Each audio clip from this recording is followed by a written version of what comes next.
Question கவனிங்கப்பா. A is 20% more efficient than B and 50% more efficient than C. If all of them working together complete the work in 24 days, then find in how many days B alone will complete the work.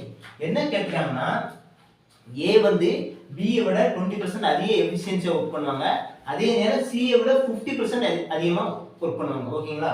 So அப்போ மூணு பேரோட efficiency என்ன ரேஷியோல இருக்கு பாத்தீங்கன்னா B வந்து 100% work பண்ணாங்க. இதோட 20% அதிகமா. சோ 120% A ஓட எஃபிஷியன்சி இருக்கும். ஓகேங்களா? இந்த 120%ங்கிறது C ஐ விட 50% அதிகம். ஓகேங்களா? அப்போ C வந்து 80% இருக்கும். ஓகேங்களா? சோ 80 ல பாதி எவ்வளவு? 40. சோ 120 வந்துரும். ஓகேங்களா?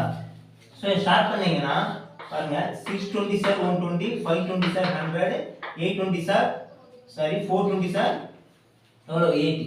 சோ 6:5:4ங்கற ரேஷியோல அவங்களோட எஃபிஷியன்சி இருக்கும். ஓகேங்களா?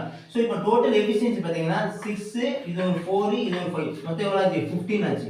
So 15 total efficiency into 24 days work பண்ணா அந்த வொர்க் கம்ப்ளீட் ஆகும். அதே வொர்க்க B மட்டும் அப்ப B யோட எஃபிஷியன்சி எவ்வளவு பாத்தீங்கன்னா 5. அப்ப 5 இன்டு எத்தனை நாட்கள முடிப்பாங்க x. ஓகேங்களா?